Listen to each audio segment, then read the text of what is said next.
사흘 연속 10명대를 유지했습니다. 이태원 클럽 관련 확산세가 좀 주춤하는 모양새다. 이 부분 저희가 좀 평가를 해볼 거고요.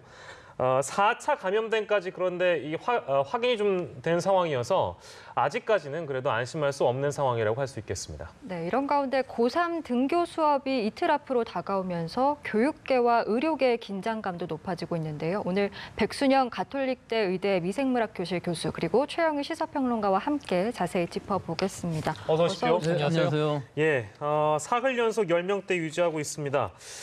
저희가 기존에 클럽발 사태 터지기 전에 뭐 0명까지도 저희가 확진자가 갔었으니까요. 그때도 비슷한 질문을 드렸던 걸로 제가 기억을 합니다만 안심하면 안 되겠죠, 선생님? 그럼요. 계속 확진자가 나올 것이고 산발적인 발생은 이거 어쩔 수 없이 장기적으로 가야 되는 건 맞습니다. 예. 근데 이번 4월 24일부터 5월 6일 사이에 이태원 클럽발 이 집단 발생인 경우에 있어서는 벌써 오늘이 18일이니까 12일이 지났거든요. 그러니까 잠복기로 따지면 아직 24일은 안 지났지만 일단 양성이 나오는 시기로 보면 잠복기보다 훨씬 더 이른 시기에 나오긴 하거든요. 그러니까 지금으로 봐서는 안정세라고 볼 수가 있는데 문제는 아직도 자가격리자가 있다는 것과 그다음에 아직 잠복기가 14일이 안 지났기 때문에 3차, 4차 감염으로 가는 사람들이 또 나올 수 있다는 것은 분명하기는 한데 즉 환자가 더 나올 수는 있지만 안정세이고 이것은 아마 유지가 될 것으로는 보이는 것이 일단 기본적인 근거가 우리나라 지금까지 75만 건을 검사를 했거든요. 근데 이번 이태원발만 6만 5천 건을 진단을 했어요. 그중에 오늘 현재 170명이 양성으로 나왔기 때문에 약 0.3% 정도거든요. 굉장히 낮은 수고 우리가 우려했던 그 양성률보다는 훨씬 더 낮고 우리 지역사회가 그렇게까지 많이 감염되어 있지는 않다 하는 것을 일단은 알 수가 있기 때문에 또 다른 확진자가 나온다 할지라도 이제는 이 4차, 5차로 이렇게 가게 되면은 이태원발이라고도 할 수 없게 연결고리가 끊어져 버려요. 이제 또 다른 새로운 집단 발생, 산발적인 것이 나올 수는 있지만 지금으로 봐서는 이태원발로서는 거의 끝나가는 게 아닌가 그렇게 생각은 합니다. 네, 비교적 안정세를 찾았고 실제로 집단 감염 확산세도 다소 꺾였는데 그럼에도 불구하고 4차 전파 사례가 또 한 건 더 나왔거든요. 네, 지금까지 두 번째 사례인데 우려스러운 건 지금 4차 전파까지의 그 시간이 속도가 굉장히 빨랐어요. 10여일. 13일 사이에 4차 감염까지 갔기 때문에 평균 3일마다 한 차례씩 건너뛴 겁니다.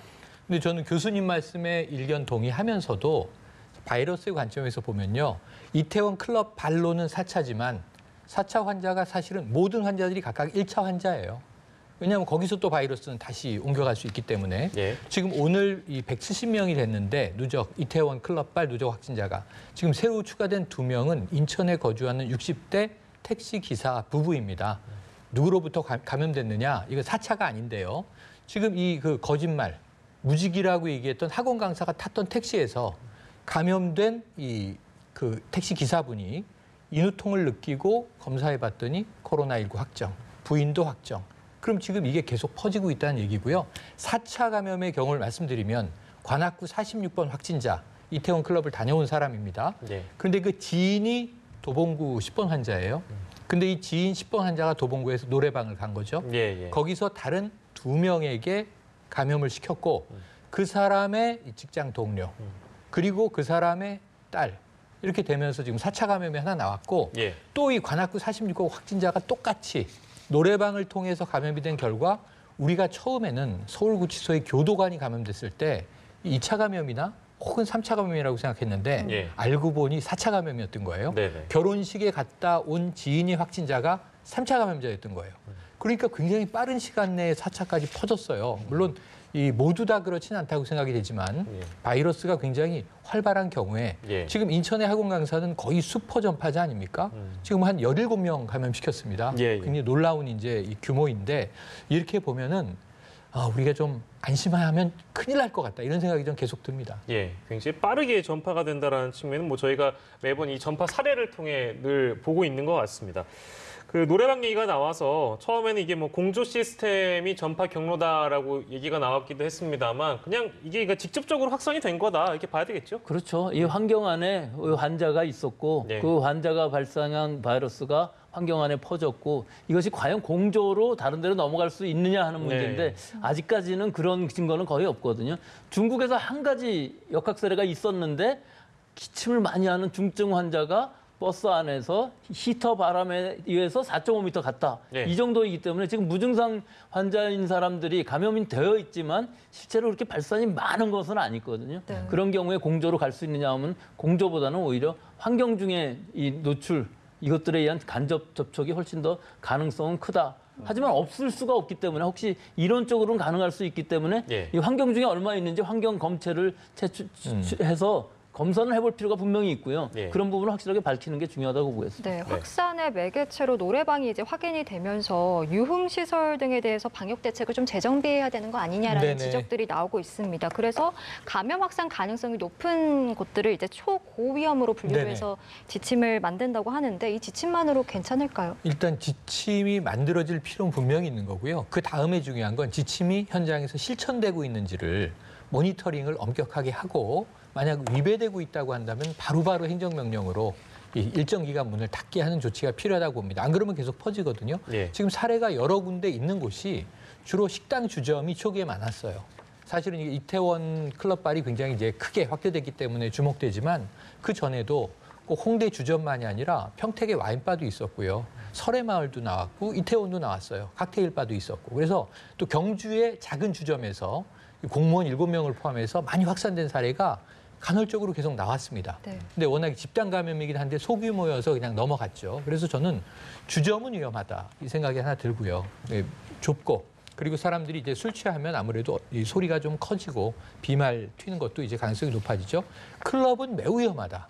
뭐 클럽뿐이겠습니까? 나이트클럽, 콜라텍 모두 다 범죄에 전 들어간다고 봅니다. 그래서 유흥시설이죠. 한마디로 묶으면. 그래서 유흥시설이 지금 최고 위험군이고 그다음에 종교 집회는 많이 절제되는 것 같아요. 예. 방역 수칙은 지키자. 왜냐하면 걸리면은 교회와 교인들 손해거든요. 일단 그걸 이제 인식한 것 같고 그 다음은 다중이용 시설인데 계속 나옵니다. 노래방 예. 그리고 PC방 위험하죠.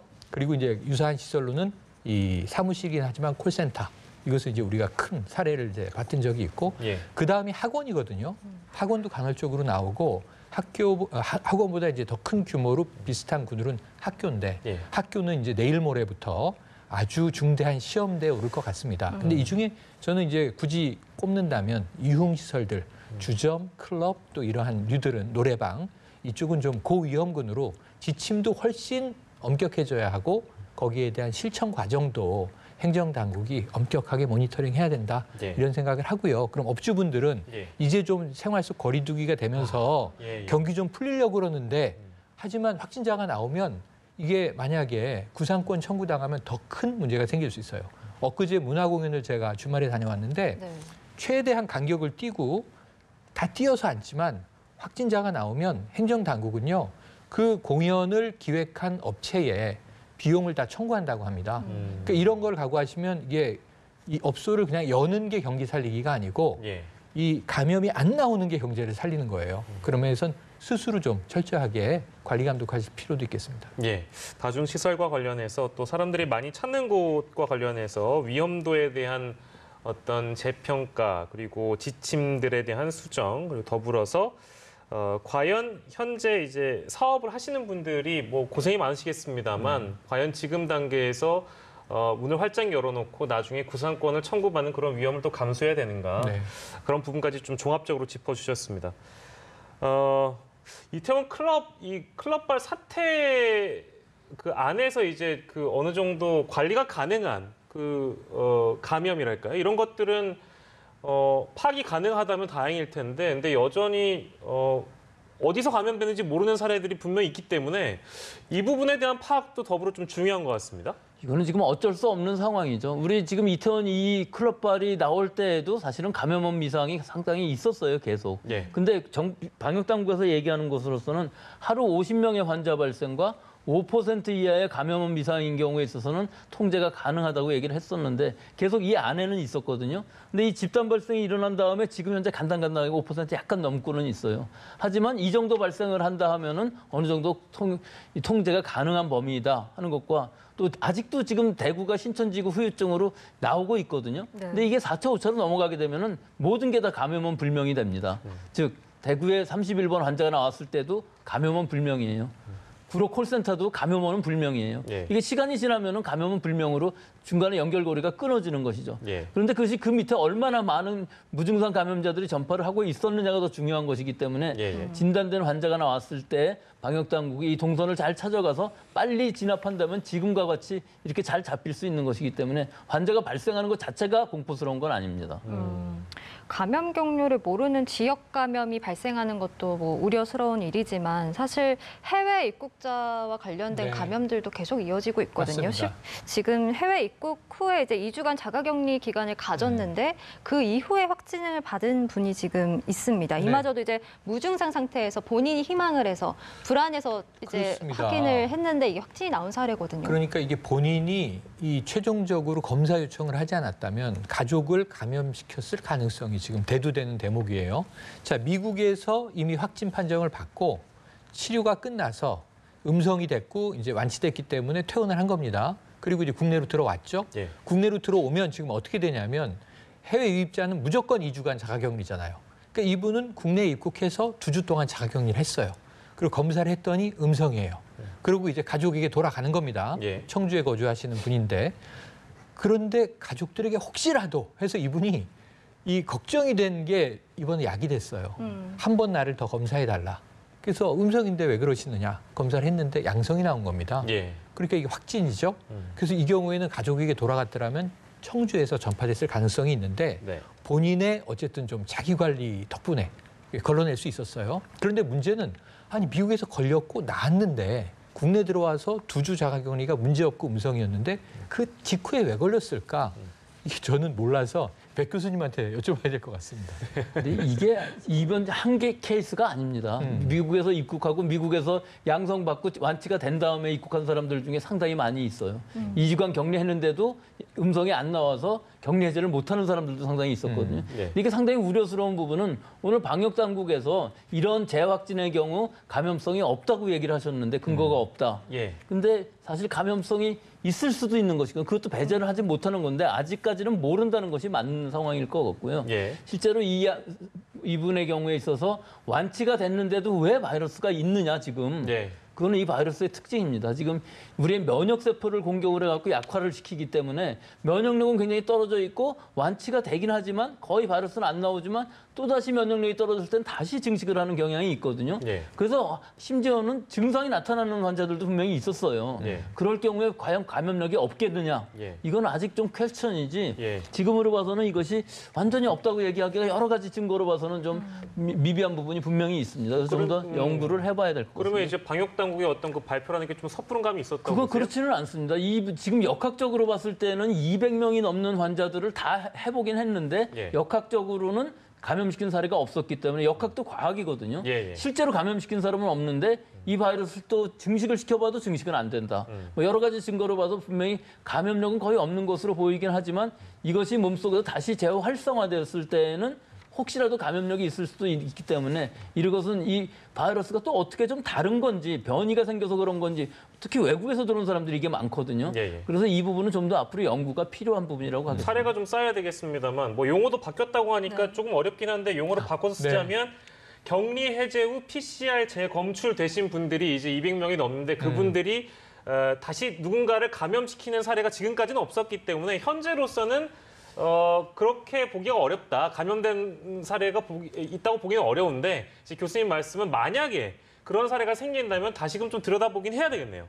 예, 일단은 증식을 시킨다는 것 자체는 실험이기 때문에 예, 예. 이 바이러스가 어떤 건지 좀 이 클러스터별로 또는 케이스별로 예. 바이러스가 다른지 안 다른지 또 어떤 문제가 있는지는 좀 더 연구를 해봐야지 너무 시간이 짧아서 예. 아직까지는 알 수가 없고 너무 케이스가 많습니다. 근데 재확진되는 사례가. 네네. 그래서 이 부분은 연구가 좀 더 필요하다 그렇게 생각합니다. 예. 네, 알겠습니다. 그 방역 당국에서는 이제 코로나19 확산 방지를 위해서 총력을 기울이고 있는데 그중 하나의 방법으로 이제 통신 기록, 뭐 카드 결제 내역 이런 것들을 이제 추적하는 것을 두고서 이제 좀 의견이 분분합니다. 네, 인권 네. 침해다, 아니다, 뭐 이 정도는 필요하다, 뭐 여러 네, 가지 네. 의견이 있는데 좀 어떻게 보고 계신지요? 이게 한참 우리는 신천지 대구교회발 이제 굉장히 창궐 상황을 겪고 있을 때 프랑스의 이 변호사가 우리나라의 방역이 잘하고 있다라는 이야기를 하다가 끝에 가서 인권 문제를 맹비판을 한 적이 있어요. 근데 이제 이게 유럽 상황에서는 그럴 수 있습니다. 예를 들면 이제 이 인권을 굉장히 중시하는 나라, 뭐 예를 들면 이제 프랑스나 뭐 독일 혹은 미국 일부 뭐 이런 경우에는 이 개인의 기록을 국가가 추적한다. 뭐 예를 들면 이제 GPS로 동선을 파악한다. 예. 혹은 뭐 신용카드 결제 내역을 이제 뭐 국가가 뒤진다. 이런 것에 대해서 굉장히 민감한 반응을 이제 보이는 경우가 있거든요. 그런데 이제 이런 경우로 봐요. 그런데 이거는 사회마다 사회적 합의의 문제인 것 같아요.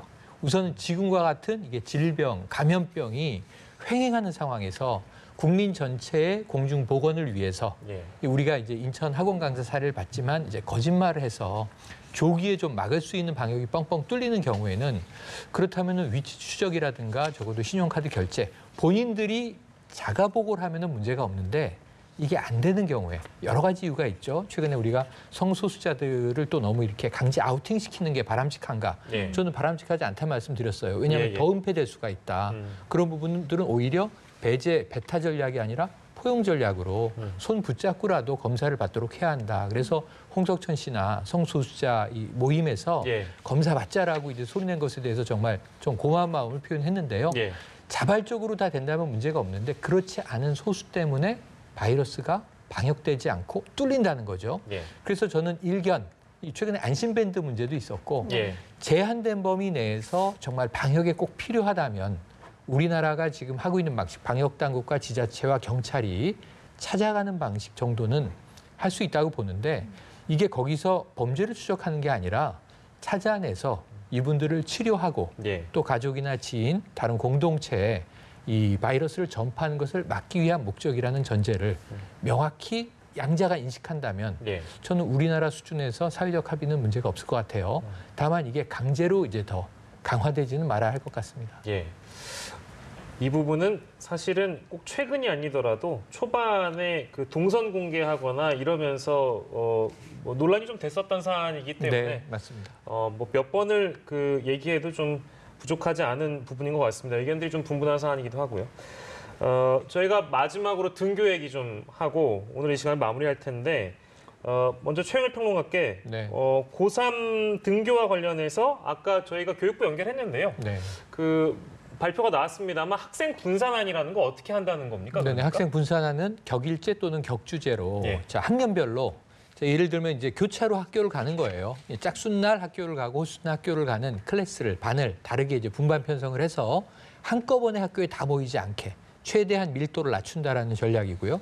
예를 들면 1학년이 이번 주에 등교했으면 다음 주는 1학년은 온라인 교육을 하고 다음 주는 2학년이 등교하는 방식으로 어쨌든 수업 일수는 지금보다 절반으로 줄 수밖에 없겠지만 개념적으로는 공연장에 갔을 때 다 한 칸 뛰어앉는 거나 마찬가지입니다.